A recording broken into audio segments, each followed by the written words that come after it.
राव हिंदीमध्ये आपली प्रतिक्रिया देत होते आणि त्यांनी जे म्हटलं ते बरोबर आहे की निवडणुका डोळ्यासमोर ठेवून हा अर्थसंकल्प मांडलेला आहे।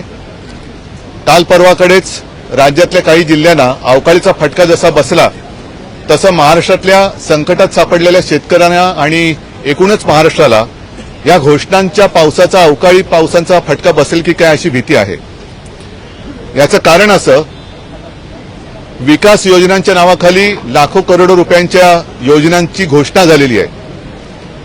प्रत्यक्षात मात्र शेतकरी जो एक आक्रोश करतोय त्या शेतकऱ्याच्या पदरात काहीच पडलेलं नाहीये। आणि या सरकारचा गेल्या 1.5-2 वर्षाचा कारभार आपण पाहिलात तर विशेषतः मी मुंबईपुरतं जरी बोललो तरी मुंबईमध्ये रस्ते घोटाळा आहे, आणखीन काही सगळे घोटाळे आहेत। टेंडरवरती टेंडर हे लोक काढतात, म्हणजे टेंडर काढल्यानंतर आम्ही त्यातला घोटाळा बाहेर काढतो, मग ते टेंडर रद्द करून पुन्हा नव्याने टेंडर काढतात। प्रत्यक्षात काम काहीच होत नाही। आणि म्हणूनच मला असं वाटतं की आजचा हा काय त्यांना ते म्हणतात स्वतःच्या सरकारला महायुती सरकार, या युतीच्या सरकारचा अंतरिम अर्थसंकल्प म्हणजे यांचे कॉन्ट्रॅक्टर मित्र जोमात आणि शेतकरी कोमात असा हा अर्थसंकल्प आहे।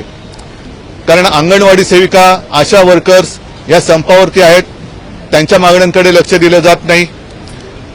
जी शासकीय रुग्णालय आहेत त्याच्यामध्ये पाहिलं आपण की डॉक्टरांच्या विना, उपचाराविना, औषधाविना गेल्या वर्षभरात मृत्यू घडलेले आहेत, तिकडे लक्ष दिले गेलेले नाहीयेत। पण नवीन शासकीय विद्यालय, नवीन हॉस्पिटल, बेड्स वाढवणार या अशा काही ज्या घोषणा आहेत त्या बघितल्यानंतर नवीन रस्त्यांच्या घोषणा, पहिल्या ज्या घोषणा आहेत त्यांचं काय झालं याचा पाठपुरावा कुठेच दिसत नाहीये। मात्र नवीन घोषणा करायच्या आणि मृगजळाचा पाठलाग करायला लावायचं असं या एक सरकारचं धोरण दिसतंय। हिंदी में जानना चाहेंगे जो बजट पेश किया गया है कौन सी ऐसी नई घोषणा है जो लगता है कि इसका ध्यान में रखते हुए मराठीमध्ये एक पहिलं मराठी मी बात करतो। नाही, मराठी भाषणाबद्दल उल्लेख तसा केला गेलेला नाहीये। शिवरायाच्या गडकिल्ल्यांबद्दल जे आम्ही धोरण घेतलं होतं त्याचाच त्यांनी पुनरुच्चार केला। मात्र वाजत गाजत माननीय पंतप्रधान मोदीजींच्या हस्ते जे शिवस्मारकाचं जलपूजन झालं होतं ते कधी पूर्ण होणार याची गॅरंटी कोणीच घेत नाहीये, कारण त्याचं जलपूजन हे मोदीजींच्या हस्ते झालेलं, पण ते पूर्ण करण्याची गॅरंटी कोण घेणार त्याच्याबद्दल एक आक्षेप सुद्धा नाहीये।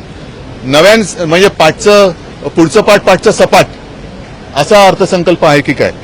जरांगे पाटलांवर एसआयटी लावण्यात आलेली आहे आणि जरांगे पाटलांचे बोलणीचे ध्वनी हे उद्धव ठाकरे, शरद पवार आणि राजेश टोपे आहेत असे आरोप केले गेले आहेत। कोणी केलेत?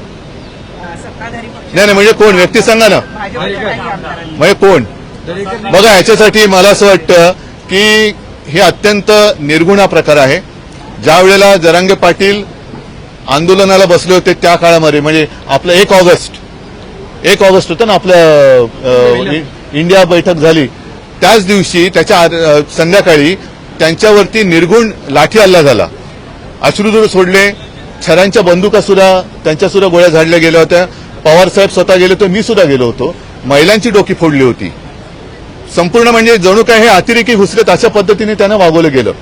त्याच्यानंतर आमच्याकडनं कोणी त्यांना किती फोन केलेत, मला असं वाटतं की आत्ताच्या ज्या महासंचालिका आहेत त्या यातल्या एक्सपर्ट आहेत, त्यांच्याकडे जरांगे पाटलांच्या फोनचा रेकॉर्ड असेल, आमच्याही फोनचा रेकॉर्ड असेल, देवेंद्र फडणवीसांनी तो घ्यावा। आणि समजा आम्ही जरांगे पाटलांच्या मागे आहोत तरी देखील त्यांचं असं काय चुकतंय हे त्यांना तुम्ही सांगण्याचा प्रयत्न का करत नाहीत?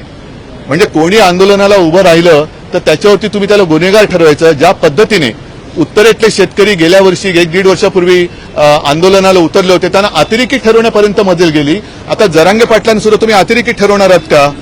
हा एवढाच भाग राहिला आता, म्हणजे कोणी न्याय हक्कासाठी उतरायचंच नाही।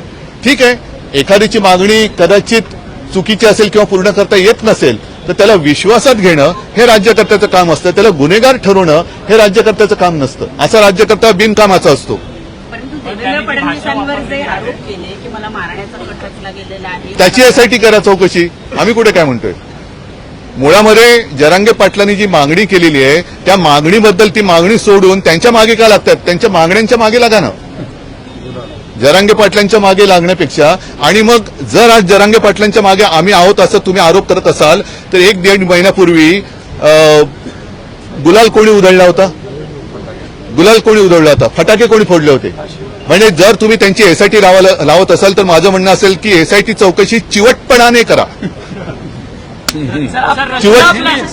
चिवटपणाने त्याची चौकशी करा, मध्ये सोडू नका. सर, रश्मी शुक्लांना 2 वर्षांची मुदतवाढ मिळण्याची शक्यता. कोणाला? रश्मी शुक्ला. म्हणजे त्यांच्याकडे पुरेसा कालावधी आहे. जरांगेंचे फोन रेकॉर्ड तपासा, आधी तपासले असतील. सर, आज मराठी भाषा दिवस आहे. खरं तर केंद्रातील सांस्कृतिक मंत्री जी किशन रेड्डी यांनी संसदेत एका प्रश्नाला उत्तर देताना सांगितलं की मराठी भाषेला अभिजात दर्जा देण्याच्या संदर्भात कोणताही प्रस्ताव जो आहे तो केंद्राकडे नाहीये.